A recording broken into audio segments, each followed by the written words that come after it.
Welcome back to the Deep DISCOG Dive. Check out my new business card. I've consciously coupled my way to the ultimate title of Coldplay Defender. Not that they need much defending anyways, this is Coldplay we're talking about. Everybody loves Coldplay. In fact, I'm gonna go onto Twitter right now to share my new title, and then finally, the entire internet will think I'm cool.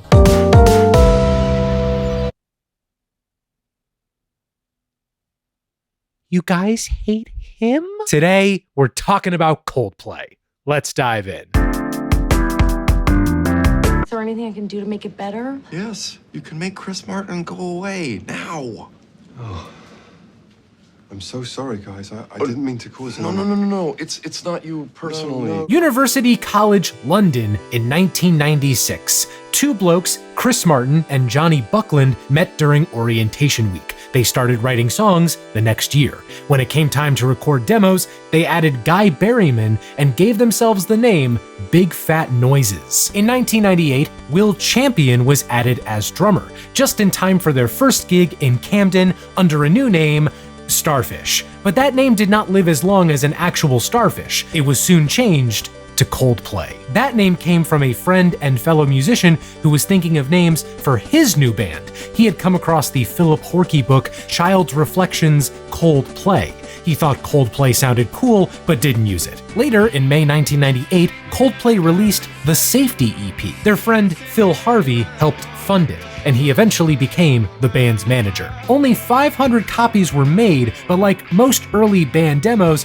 it has since found a home on God's internet. The impact made by Safety was small, but steady momentum in the local scene culminated in a September 1998 showcase performance in Manchester. This show set off a bit of a bidding war between a few labels, and in April 1999, Coldplay signed to Parlophone. Parlophone helped Coldplay get to bigger stages, like the new band's tent at Glastonbury 1999. See, there they are on the poster, with Wilco, Built to Spill, and the famous band Gay Dad. Their proper debut single, Brothers and Sisters, released in April 1999, and later in October, we got the band's second EP, The Blue Room. What's notable about this one is not only the handful of songs that will go on to make it onto their first album, but also the hazier, reverb-drenched sound they feature. I'd almost say this is the closest Coldplay ever came to doing shoegaze, but I wouldn't say that, because that would be a problem. Actually, get this, the sessions for The Blue Room were supposed to be for their debut album, but Chris Martin was, by his own admission, being a jerk about Will's drumming. Will ended up leaving Coldplay for a few days, but rejoined once Chris apologized. For his crimes, Chris was made to drink a ton of vodka and cranberry juice. Wait, like the Cape Cod drink? I thought people enjoyed that drink. Does Chris Martin hate it or something? I don't know, it just seems like a small punishment. It's not like they made him drink like orange juice and toothpaste or something. I'm gonna be thinking about this for a while. Let's just move on. Now that Coldplay had averted the kicking out your first drummer timeline, they were able to record their first album between September 1999 and May 2000. And we sure got that debut album, Parachutes, in July 2000 in the UK and November 2000 in the US. Everybody, I like Coldplay. I think they're good. And even when you might hate them, I'll be there to defend them. For some stuff, at least. Thankfully, I don't have to do much defending here because Parachutes is a good first album. The stuff you might not like about Coldplay is mostly at a minimum here. This is some good, old-fashioned 90s alt-rock carried by Chris Martin's genuinely great voice and a killer ear for melody. Shiver was the first single and one of those Blue Room tracks, but here it's got a much tighter live sound. When's the last time you heard a rock song with the time signature of a waltz?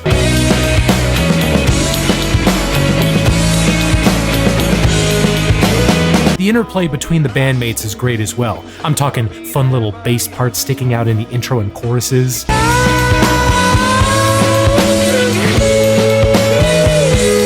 I'm talking glistening guitar parts cutting in between Chris on the verses.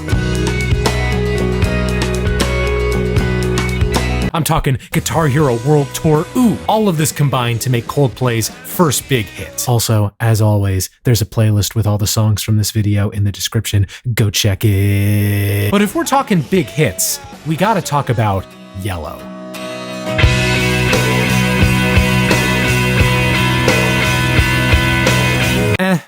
I know I said a second ago that I'm a Coldplay defender, but I'm not as gaga over many early Coldplay singles as some other people. And over time, I've learned that it's mostly due to the lyrics. The music of Yellow is good. That little bend in the guitar hook imprints my mind like a sear on a cow. But then Chris says, look at the stars and how they shine for you and everything you do, and they were all yellow.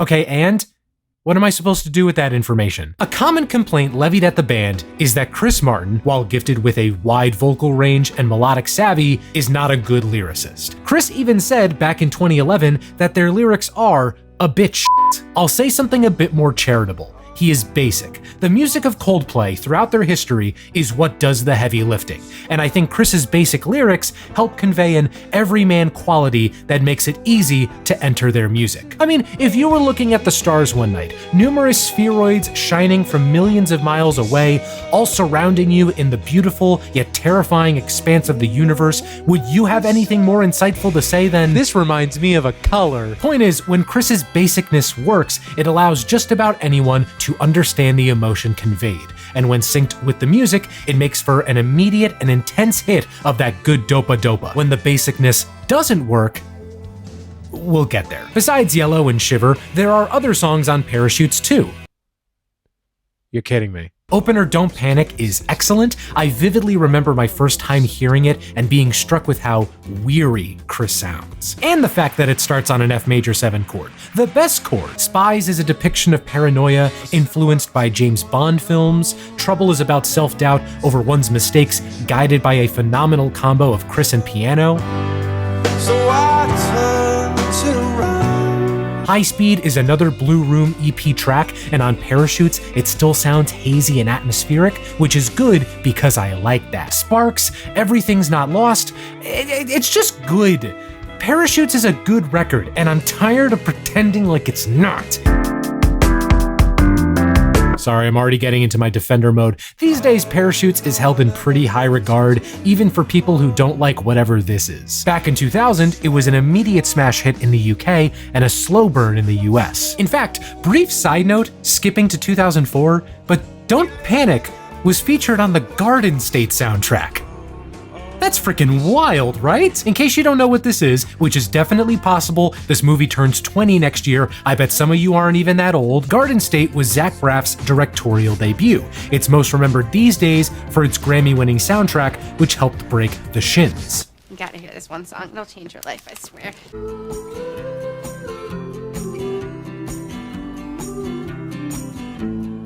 And right at the start of its track list sits little-known indie band Coldplay. But putting that diatribe aside, there was a much darker threat coming for Coldplay in the immediate.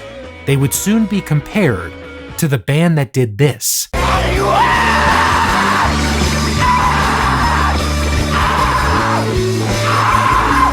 Coldplay were pegged as Radiohead imitators, a comparison that still comes up today, though the comparisons made today don't really make sense. For one thing, Coldplay have actually released music within the past 7 years. Now, I think these comparisons are a little warranted. These are both rock bands hailing from the UK, they're fronted by men with God-given vocal ranges, they both started out on Parlophone, and the sonic similarities aren't not there, like the sheer will I had to exert to not compare High Speed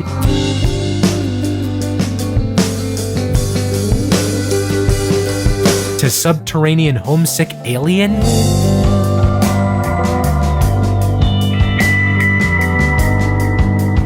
You cannot imagine it. But these comparisons are also missing a crucial bit of context. Dolores, can you pull up what Radiohead did the month before Parachutes dropped in the US?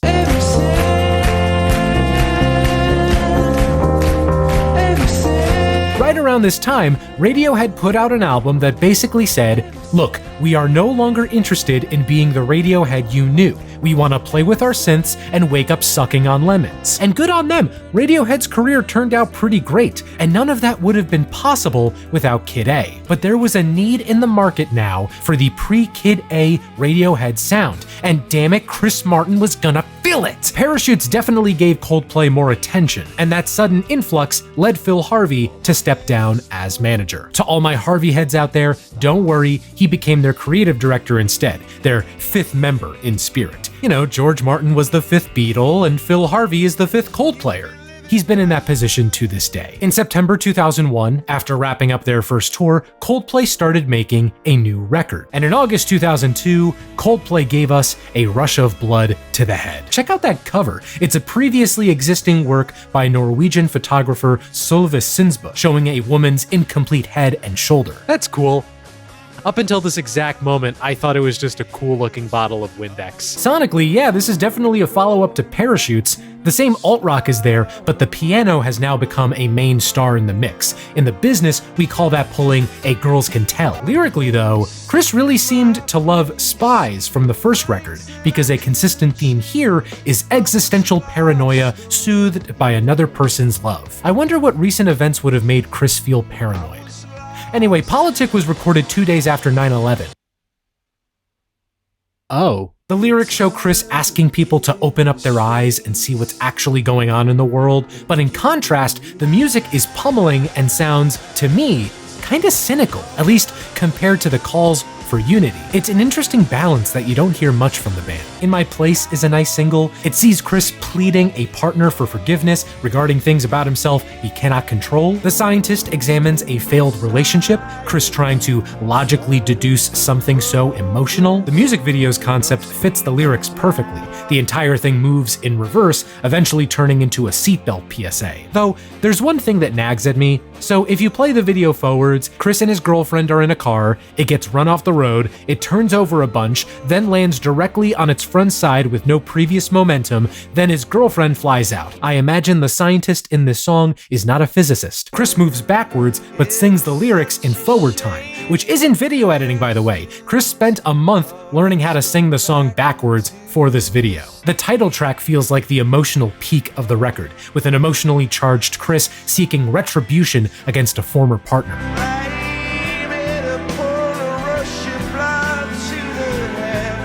Other highlights for me include God Put a Smile Upon Your Face, another Radiohead-esque track with a whisper, and the closer, Amsterdam. Clocks.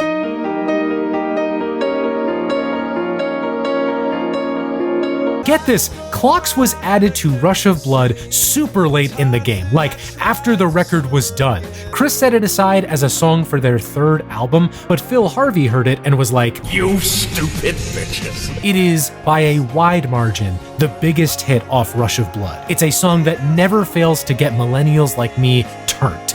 Like for real, watch this. A Rush of Blood to the Head is another good record. Takes all the stuff that worked on Parachutes and does more of it. Rush of Blood was an even bigger success than Parachutes, both commercially and critically. The album and Clocks both got Grammys in 2003. At this point, Coldplay were a quantifiable entity. I wasn't sure about it before, but there's definitely 4 of them. From June 2002 to September 2003, the band went out on the Rush of Blood to the Head tour, a tour that was preserved with their first live album, Live 2003. And to close out a pretty good 2003, they released a cover of The Pretenders' 2,000 Miles in December. I've always liked this cover. It's just Chris and piano. Good job, Chris. Good job, piano. Plus, on the personal side, Chris Martin got married to actress and future goopist Gwyneth Paltrow. The next Coldplay album was announced in March 2004. The band then spent the rest of the year in the studio, meaning they stayed pretty low. Except for a music video from The Nappies. The Nappies, ladies and gentlemen. The Nappies. I'll be there with you, baby, through the thin and the thick. I'm gonna clean up all the poo and the sick. I'll be there to make you happy and keep everything clean. I'll change your nappy through the washing machine. If you don't want more babies, then you cannot disguise it. And I'll take my hand and I'll vasectomize it. For any Coldplay haters out there, you can still join my side if you want. There's still time. This new album was initially scheduled for late 2004, but like Rush of Blood before it, it was delayed for some extra polishing. That's fine, right? EMI's stock price dropped right after the delay announcement. Imagine these guys controlling the economy. In response to people pinning the stock price on the band, Chris Martin said, quote, "I don't really care about EMI. I think shareholders are the great evil of this modern world." Wow, get a load of based comrade Chris Martin. Once the economy had a chance to recover, Coldplay released X and Y in June 2005. The piano was the star player on Rush of Blood, but this time, Coldplay welcomed in a broader set of instrumentation like synths and organs. In fact, opener Square One kicks off with the first 3 notes from the start of 2001: A Space Odyssey.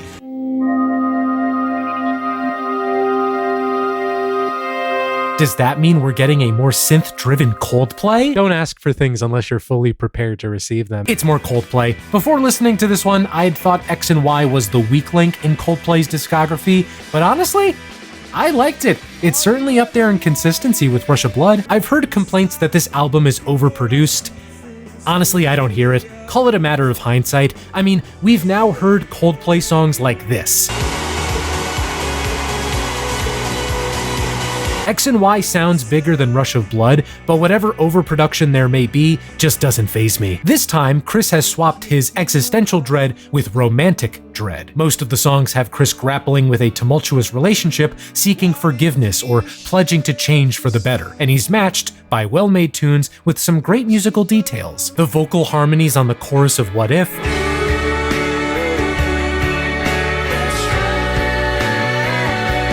the change in downbeat pushing into the last 90 seconds of Low, the explosion at the end of Twisted Logic,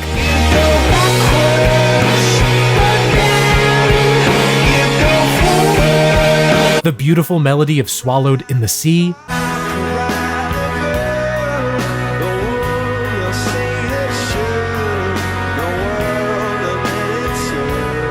this is what I live for. Melodies with a clear purpose accenting the changes in chords without distracting from the overall blend. I'm gonna commit murder if anyone says this is BAM! The hardest part has Chris staring a breakup straight in the face, and the resulting song is great. It's worth noting at this time that Coldplay's music videos can be weird. Most of them present as normal, you know? It's just the band standing around. Sometimes there's a big screen. Hell yeah, man, I love big screens. The hardest part has the band playing for a daytime TV show that's giving Motherboy 30. The lead guitar hook on Talk kinda reminded me of AFI's Girls Not Grey.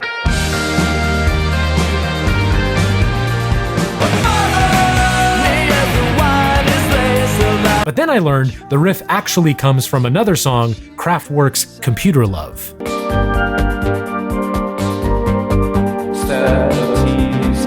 Speed of Sound was the clocks of X and Y, the big anthemic rock song led by a piano melody. With that said though, I did say this was the clocks of X and Y. This is basically Clocks 2. The 2 songs are really similar. Like, look at this. Here are their piano melodies written on sheet music. They have the same A-B-B-C pattern moving downward. I personally don't mind more clocks, but at a certain point, I know what time it is. Can I be honest with you all? If you've been watching me for a while, then you hopefully know that I don't hate on music, or at least I try not to. I like to think that I've outgrown that particular phase of my relationship with music. I try to find the good in just about anything I listen to, and if I find something that I just don't click with, then I take solace in the fact that it was made for someone else and not for me. I really don't have a place for blind hatred of music in my life anymore. With that in mind, I used to absolutely despise Fix You. When you try your best, but you don't succeed.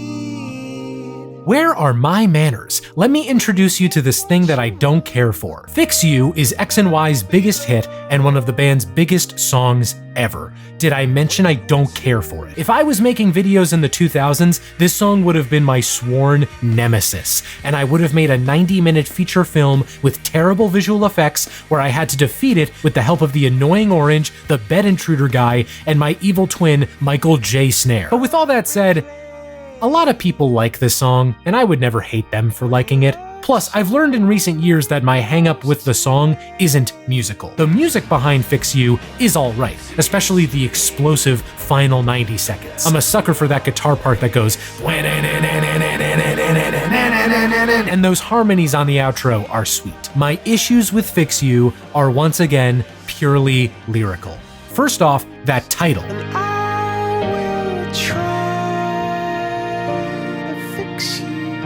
Here's some unsolicited relationship advice from your friendly neighborhood Snare. You should never try to fix anybody in a relationship. Of course, you want to be there for your partner, support them in good times or bad, in whatever way they might need, but that should not extend to you trying to fix them. That's their journey in life, not yours. The song was written by Chris for his wife after her dad passed away.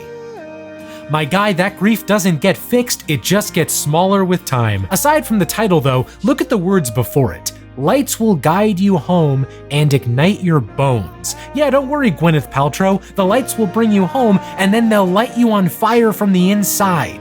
Maybe that's the thing Chris was trying to fix. Lower lows, for sure, but on the whole, I like X and Y. This is effectively another rush of blood to the head. And if you want that, please consult your doctor first. X and Y sold ridiculously well, becoming the best-selling album of 2005 worldwide. That said, critical reception was a bit muted compared to Rush of Blood. But most notably, Speed of Sound didn't make it to number 1 on the UK singles chart. It peaked at number 2 because another artist kept Coldplay from hitting number 1. Would you like to know what artist kept Coldplay from hitting number 1? You know, when a generational talent comes in, you gotta let them own their time. I know I bring up my beautiful frog child a lot, but I'm being dead serious here. Coldplay were denied a UK number 1 hit because of Crazy Frog's Axel F. And to their credit, Coldplay had a wonderful sense of humor about Crazy Frog besting them. When you release a single like Speed of Sound, a fantastic single, and it's knocked off number 1 by an animated singing frog. I mean, he worked hard for a lot of years and he got nowhere. He did a lot of promo. He did a lot of promo. He played every pond in Northern Australia. Yeah. Have you met the frog? What's he like? We've met the frog. He's a bit arrogant, to be honest. Has it gone to his froggy head? It's gone totally to his frog. He drives around in a little froggy Bentley. Even if you can't stand Coldplay, you gotta admit this is great.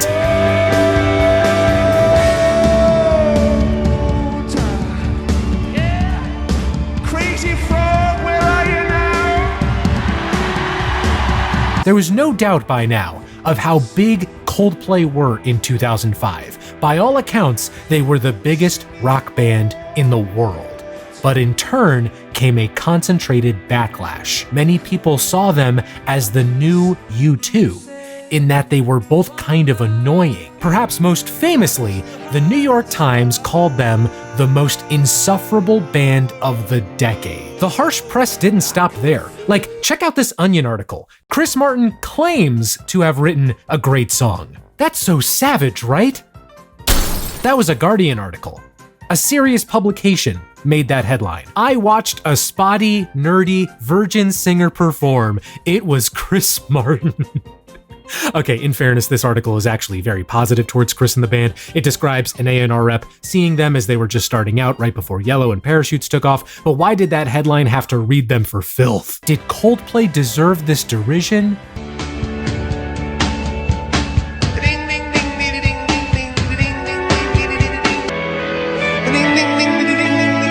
Nah, I don't think so. There are reasons for this that others have brought up. Their portrayal of sensitivity in a genre and a decade that did not reward it, the wave of perceived imitators they inspired, as well as their consistent sound that some found to be bland.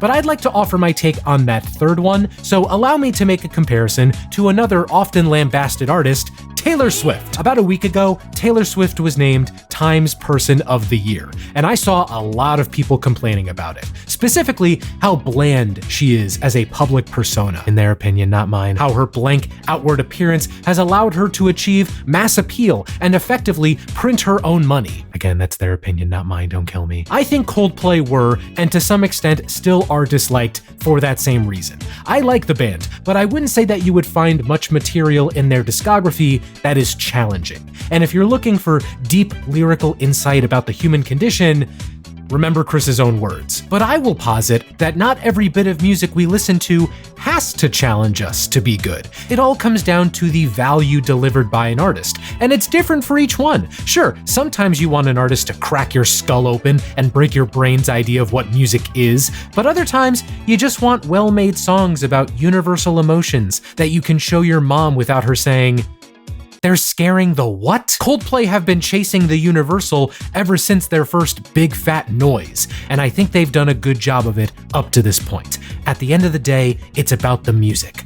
Isn't that what matters here? Even with a giant target on their backs, Coldplay went out on the Twisted Logic tour, running from June 2005 to July 2006, with some extra Latin American shows in February and March 2007. 2006 specifically saw Chris strike out on his own as a featured soloist. Nelly Furtado's All Good Things Come to an End, Jay-Z's Beach Chair, and later in 2007, Kanye West's Homecoming. Following the tour's first leg, Guy Berryman had a baby. That plus radio silence from the band led some to believe they were going on hiatus. But these guys aren't gonna stop for a baby. Who needs a child's reflections? This is Coldplay. And a month after the baby was born, they started work on a new album. This new album was recorded at the band's new London studio, The Bakery, and handling production this time were folks like Marcus Draves, Rick Simpson, and Brian Eno. Brian is the guy who produced U2's The Joshua Tree, Talking Heads' Remain in Light, and perhaps most famously,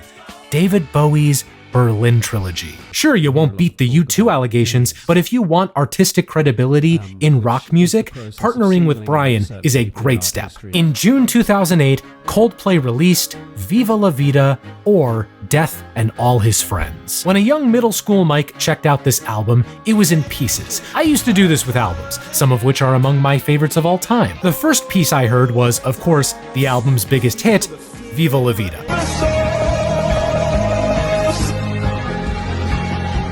It's sweeping, it's orchestral, and it's shockingly literal. Chris is singing about being a triumphant king who now cleans the streets as a lowly peasant. The main video for it is fine, and I like the painting texture, but it's still the same as most Coldplay videos. The bandmates playing, and Chris doing his schmoves. I prefer the alternate music video. If this video used to rule the world, this one sweeps the streets it used to own. Once I finally had the whole album on my iTunes, I jumped between songs a bunch. The opener, Life in Technicolor, was my favorite song back in middle school. The wash of synths at the start, courtesy of producer John Hopkins, never fails to tickle me.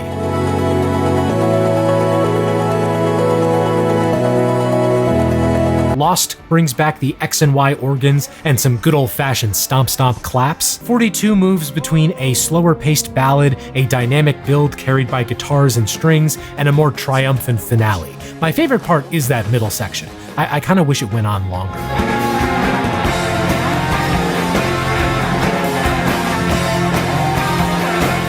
For Yes, there was an intentional choice for Chris to sing lower in his register, and it helps give the track a unique character. If you'd only say yes. Lovers in Japan / Reign of Love. I remember hearing this first from a montage during the Oscars. I then listened to the heck out of the first half, and I didn't touch the second for years. But both sides are nice. I'm just a prince living away.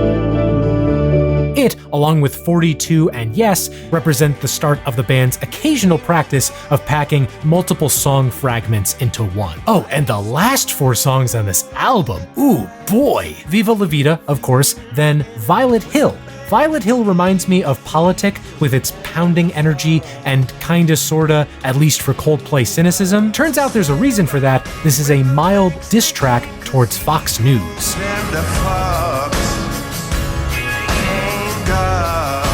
Strawberry Swing is this organically blissful number inspired by Chris's mother and her time in Zimbabwe. If it's good enough for Frank Ocean to cover on his first mixtape, then it's good enough for all of us. And then Death and All His Friends, which is a phenomenal closer. The build across the entire song is so well done, especially when the guitar seems to cascade.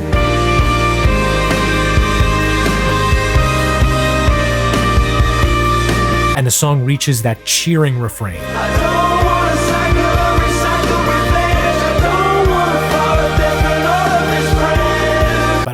There's a secret man in this mix, and by man I mean track, The Escapist. It brings back in Life in Technicolor with added lyrics from Chris and a humming melody that reminds me of, Switchfoot.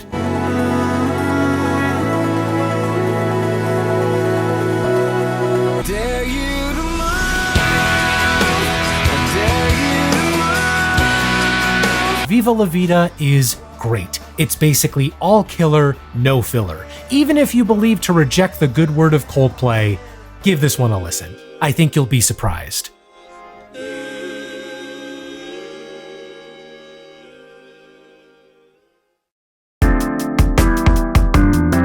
Viva La Vida effectively turned Coldplay into titans. The album saw great sales, the best reviews of their whole career, and their first #1 US single with the title track. The band gave us an extra treat in November 2008, the Prospects March EP. 8 extra songs from the Viva La Vida sessions. In pop terms, it's the paradise to Viva La Vida's Born to Die. The track list includes a version of Life in Technicolor, fleshed out as a standard pop song, and I am amazed at how much I think it's fine. I also enjoyed Rainy Day, and the remix of Lost featuring Jay-Z.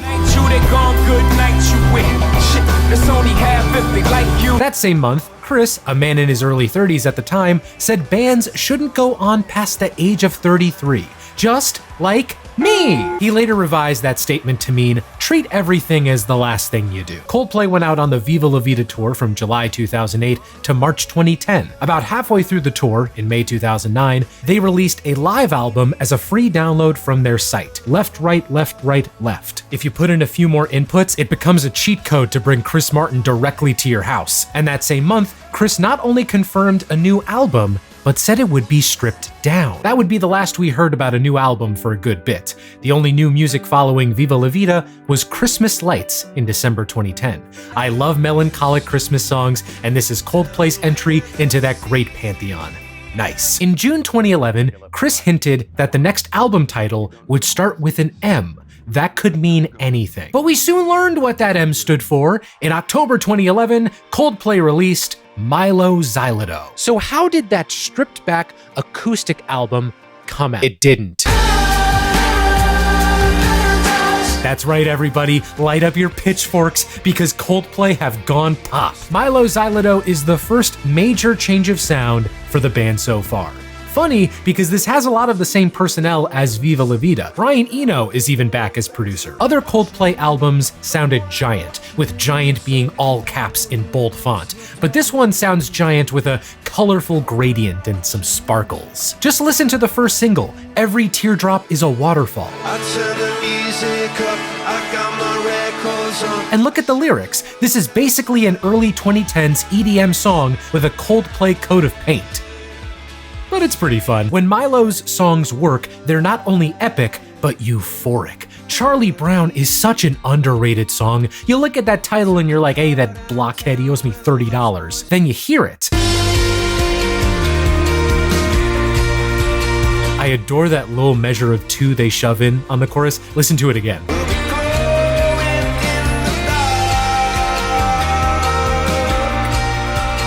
Paradise was a massive hit, a bolt of ecstatic joy, despite that earworm of... My favorite bit is the real nice piano at the end.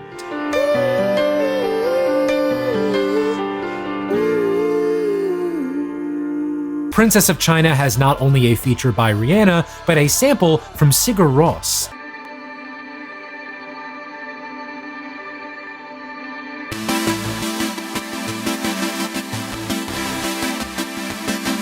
There are also other songs from Mylo Xyloto, and I don't really have feelings about them. This really is a pop album in that it is a vehicle for the singles. The rest is fine. If I had to pick other highlights, I'd say Hurts Like Heaven, Major Minus, and Up With The Birds. It's weird, Mylo Xyloto feels to me like it has more bloat than Viva La Vida, but Viva La Vida is longer. Maybe it's a result of the pacing. The peaks on Mylo are like snorting a mountain of sugar, and the rest is like a Hershey's Kiss. Compared to The Mountain, it's not gonna feel as significant. I will take one more quick second to say that this is a concept album about a soldier named Mylo Xyloto who defects from a tyrannical government.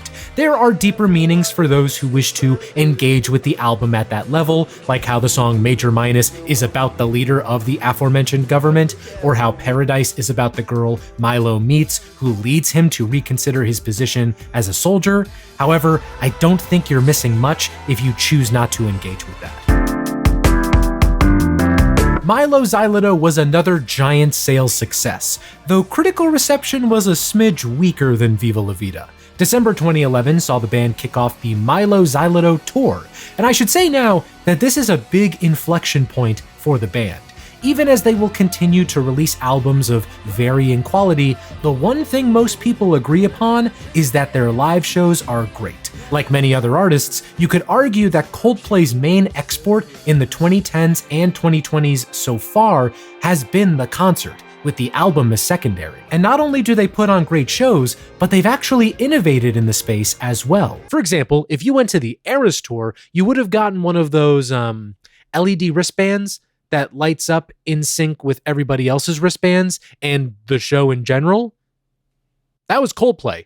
They were the first major act to use those. The Mylo Xyloto tour ran until December 2012, and we also got the Coldplay Live 2012 album and movie the month beforehand. Unfortunately, for the guy who was hoping Coldplay would announce another tour immediately after ending one, I Know You're Out There, the band announced that they would be taking a 3-year break from touring. All we got from the band in 2013 was Atlas from the Hunger Games soundtrack, but in 2014, we got Midnight.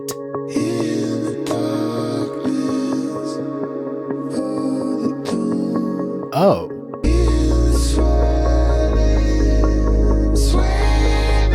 Oh.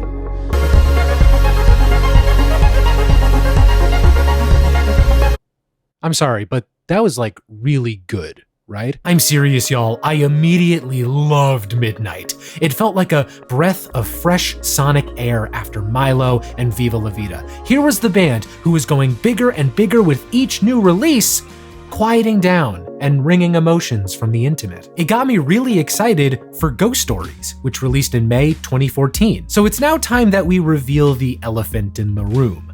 Much of this album is colored by the March 2014 announcement of Chris Martin and Gwyneth Paltrow's divorce. Hey! Oh, excuse me. They're conscious uncoupling. The band has never outright said that this album was inspired by the uncoupling, but come on. It's painted on the walls. It's seeped into the foundation. Chris instead says that the album focuses on the lasting ramifications of past actions and the capacity for unconditional love, things that really seem to relate to a conscious uncoupling. In tandem, Ghost Stories is the return to the stripped-down album Chris had mentioned before Mylo. Even when the band whips out the synths and the strings and the swells, the character of it all feels smaller. The mix of haunting choir vocals and triplet hi-hats on Always in My Head, the little radar ping accent on Oceans, I'm ready to claim. The slightly jarring guitar solo on True Love,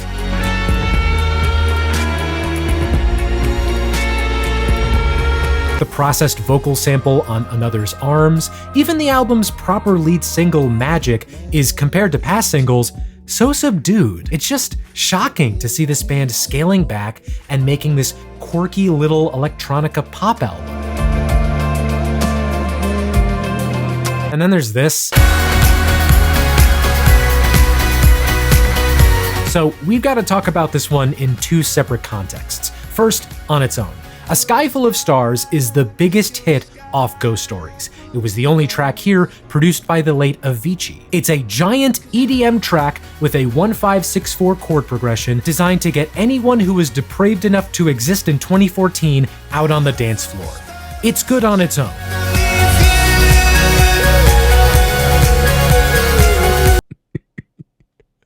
What the hell is it doing on this album? In context with the rest of Ghost Stories, A Sky Full of Stars could not feel more out of place. You've got this quaint album reckoning with the loss of love that throws in a big early 2010s rave as the penultimate track. I don't even consider it a flaw of the album at this point. I just think it's funny. It's like if you put Party Rock Anthem on Rumors.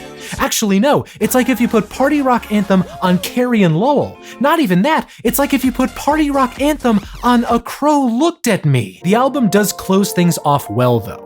The first half of O is a hidden track called Fly On, and it's gorgeous, just Chris and piano, stunning. Then the song ends, you get like 3 minutes of silence, and then you get to O, which brings back the intro soundscape from Always in My Head. Closes the loop on the album as a whole. Ghost Stories is not the first Coldplay album I'd recommend to a newcomer, but it might be the first one I recommend to a hater. If you're so poisoned by Coldplay that even Viva La Vida or Parachutes sicken you, give this a listen. You might be pleasantly surprised.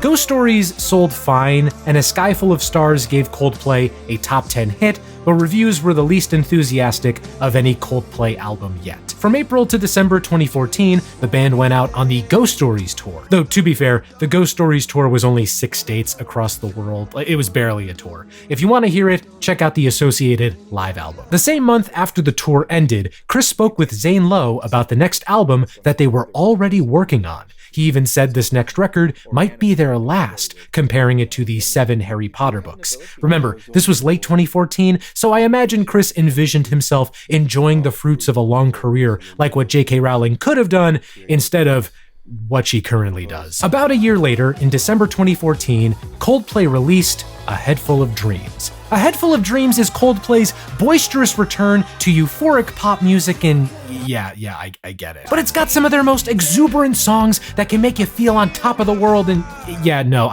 listen, I get it, okay? Remember how I said Ghost Stories would be the first Coldplay album I'd play to a hater? Up until recently, A Head Full of Dreams would have been the absolute last one I would ever play for them. Production across the album was provided by Rick Simpson and Norwegian duo Stargate. And in fact, Stargate are writers on every track. For those who don't know, Stargate have worked on a bunch of Neo, a bunch of Rihanna, and what does the fuck say? I will not hear any blasphemy towards Adventure of a Lifetime. This is the best single of theirs from this decade. Who would have thought that a disco pastiche would fit Coldplay so goddamn well? Don't forget its music video either, where chimps learn the power of music thanks to Beats by Dre. Hymn for the Weekend.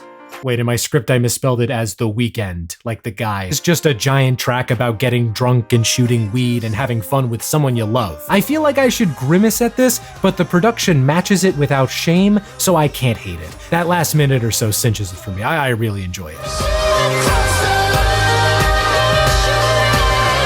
It also helps that Beyoncé is on this. I can't tell if Beyoncé's background part is an extension of just scheduling her to get on the song, or a subtle flex by Coldplay to get Beyoncé singing background vocals on your song. Again, if it works for Frank Ocean, it works for all of us. Everglow feels like a Ghost Stories outtake given the Head Full of Dreams makeover. It even has the supposed subject of that album, Gwyneth Paltrow, on vocals. I like it a good deal, especially the piano. It sounds really full-bodied in the mix here. I like it. Army of One is another one of Coldplay's 2-for-1 combo tracks. The first half is pretty good. Then the second half, the hidden track X Marks the Spot,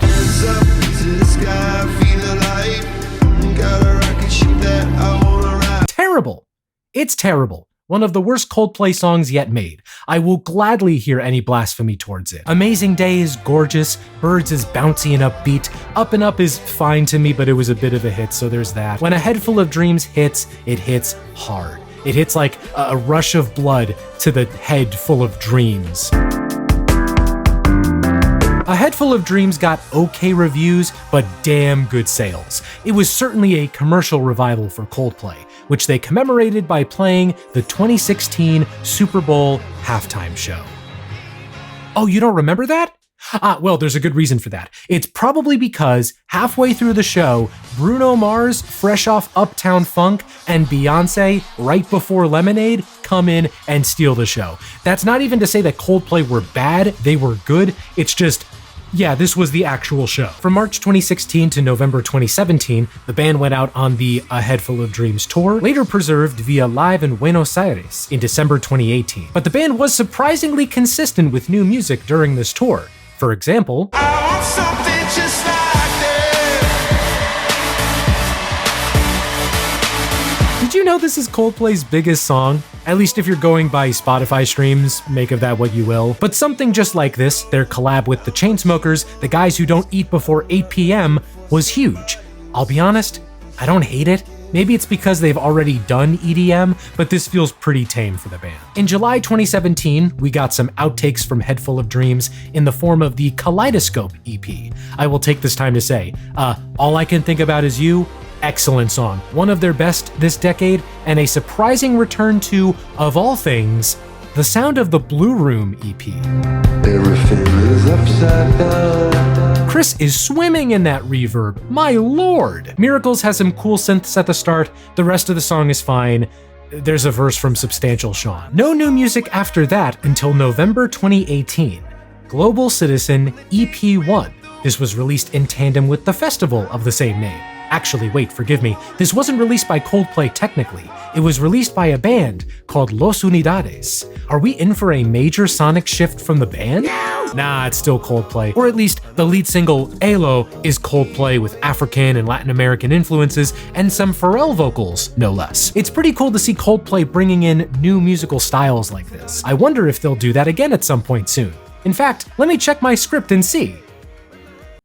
What the hell? In October 2019, Coldplay announced a new album, and we got that new album just a month later, Everyday Life, in November 2019. These days, you can tell what kind of Coldplay album you're getting into based on how colorful the cover is. If it's really colorful, you're getting a pop record. If it isn't, you're getting something else. Everyday Life is something else. Everyday Life is a double album, so it is legally obligated to be a little bit of a mess, but look at the runtime. It's under an hour. When's the last time you heard a double album under an hour in length? Coldplay's one actual double album is shorter than the one that they say is a double album, but wasn't actually. How did they do that? Well, I think it's because the album feels like a series of vignettes. The band recorded this one primarily with a mobile studio that they took to locales all over the world. In spirit with how it was recorded, Coldplay sound like they're hopping from place to place with each song. Broken has Chris singing with a gospel choir.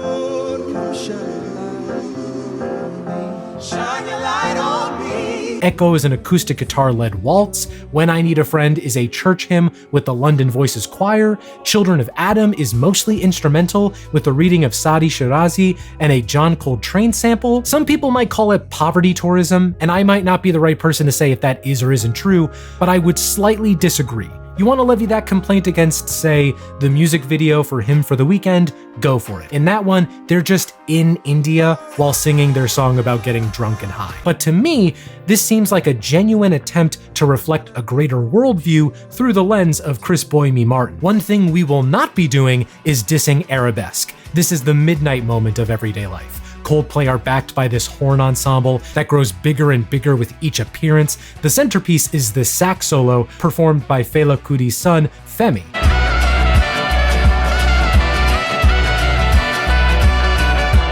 In fact, Fela is sampled towards the end, and Femi's son, Maddie, also helped with the horn arrangement. And oh lord, that final minute or so, the horns colliding against each other as Chris screams.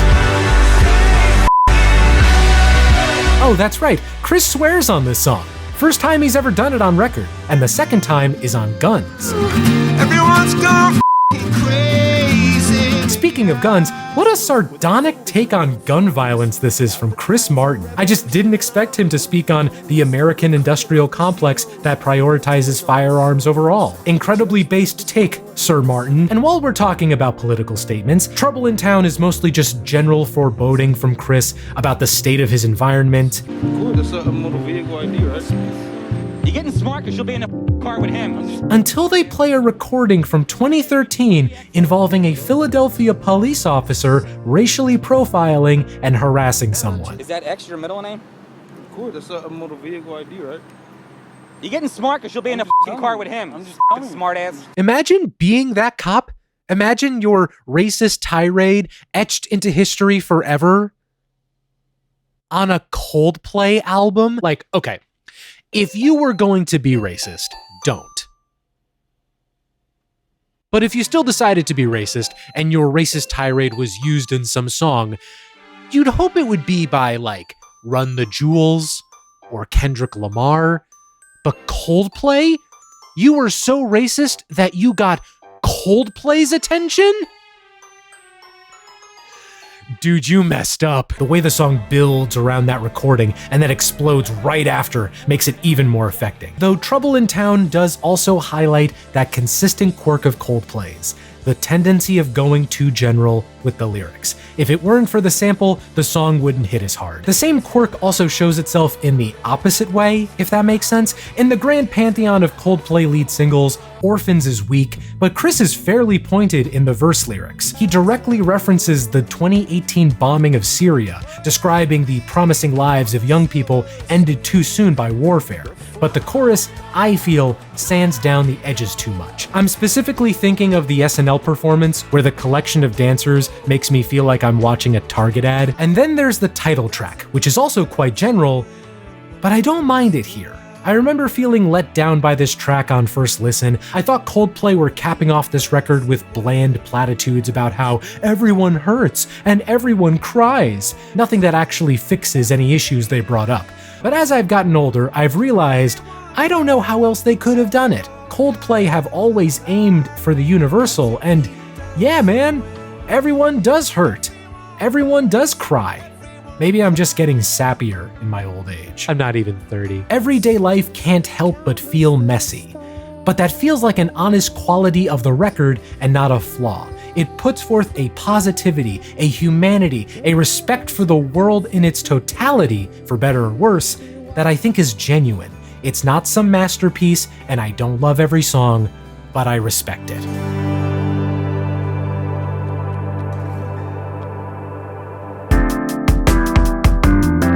Everyday Life got solid reviews. Not immense praise, but an overall appreciation of this new attempt by Coldplay to expand their sonic horizons. It's also their worst-selling album so far, by far. It was nominated for Album of the Year at the 2021 Grammys, but it was unfortunately a victim of the Recording Academy's strange eligibility period, and thus most people forgot it came out by the time it was nominated. No big single came from the album, no real tour behind it either, but the lack of a tour was a conscious decision. The band decided not to tour in 2020 so they could focus on developing an environmentally conscious show. And as it turns out, they were trailblazers in that regard too, because every other artist also cut down on their touring in 2020. It was a quiet year for the band. The only new music was an extra track from the Everyday Life sessions, Flags. It was in early 2021 where Coldplay started properly teasing a new album, one that was produced by Max Martin. I would say that I'm surprised that they hadn't worked together yet, but turns out Max is listed as a producer on Orphans? I would not have been able to tell that just by listening. In October 2021, Music of the Spheres was released, the most recent Coldplay album as of now, and also the most bleh. In fact, I believe we're ending this dive on the band's least good record so far.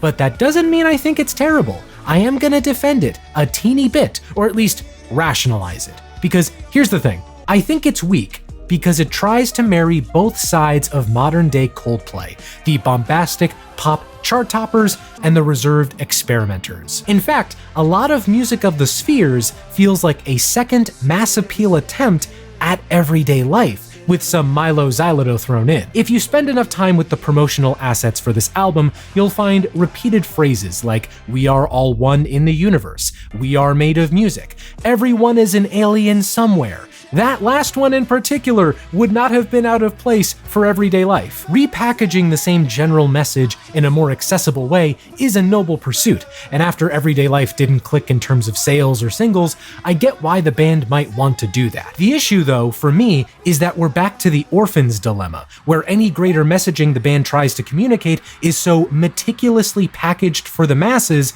that it loses potential impact. Here's a subtle example. Music of the Spheres is an English translation of Musica Universalis. That's the Greek concept of the movement of the sun, earth, moon, etc., and the vibrations created therein to form a non-audible harmony.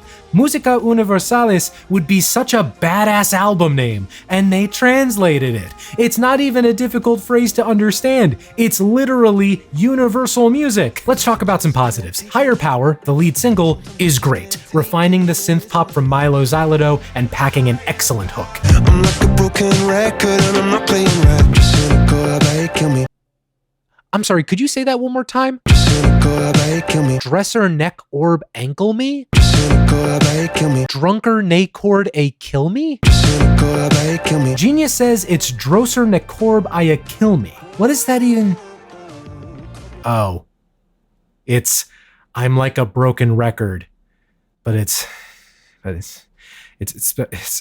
spelled backwards. Chris Martin, that's not how broken records work. My Universe was the album's biggest single. I can't help but imagine that was thanks to its guest stars, BTS. Some might see the BTS feature as a craven attempt to get a hit, but like, if you had a chance to work with them, guarantee a huge pop hit, and use their fan army as a free extension of your marketing department, would you not take that chance? When the ball is in the air, right next to the hoop, are you supposed to not dunk it? Helps that the song is good too. My favorite part is that soaring melody that enters on the second chorus, which has some subtle vocoding. Love that sort of stuff. However, it does not help that the music video is disgusting. It's putrid. It's CGI gibbly gobbledygook. I much prefer the practical effects for a video like Beautiful, even though I don't really care for the song itself. See, they got puppets made by the Jim Henson Company. These puppets are canonically known as the Weirdos. Man, Murdoch is looking rough these days. Apparently, the high-pitched singer on Beautiful also sang on Cry Cry Cry off Everyday Life. Chris Martin, why are you retconning your old songs? Let Somebody Go is reminiscent of an 80s FM radio ballad. I think it's fine, but I wish it leaned into the bit more. Like, that bridge after the second chorus is begging for a cheesy sax solo. They try to weave in more revolutionary ideas on People of the Pride, a Viva La Vida outtake featuring Chris swearing once again. And I don't like that he does it this time. Chris swearing on Arabesque or Guns felt genuine to me. Chris swearing here doesn't work because the music underneath him sounds like a car commercial. When you need to keep on the road you're on. The all-new Honda Focus by Chevrolet. I would be remiss if I did not mention the interlude tracks. They are all named after emojis. Where'd you get that gun? I don't care for them much. I don't like how they basically come in between every single main song. Makes me feel like I'm waiting for the album to load between songs. That said, I do like Infinity Sign a good deal. That one can stay.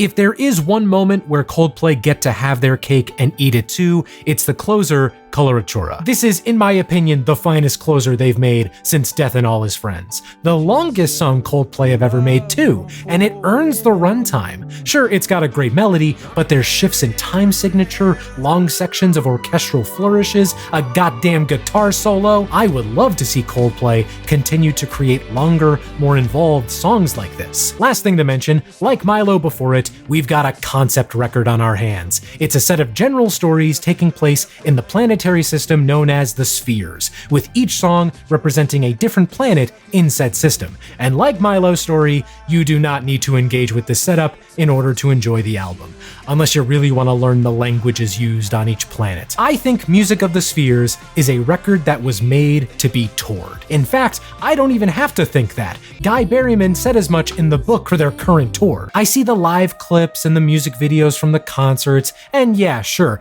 I'd probably be there dancing to Humankind, millennial whooping with the crowd. I'm not above it, you don't know me. As a recorded entity though, your mileage may vary.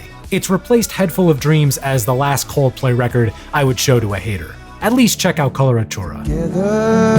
That's how we make it through.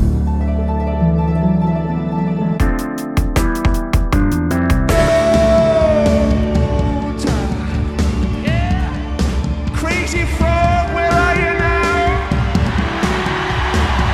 Music of the Spheres earned slightly more sales than Everyday Life, and all it had to do was suffer the good old Metacritic roasting. Since the album's release, Coldplay have been out on the Music of the Spheres tour, running from March 2022 to September of next year. To say that this tour has been a success would be an understatement. Even though it's not done, it's already the 5th highest grossing tour of all time. It's also their least impactful tour on the environment. That time they spent brainstorming in 2020 seemed to have paid off. Measures were implemented such as planting trees, recycling the LED bands, and even dance floors and exercise bikes that generated electricity.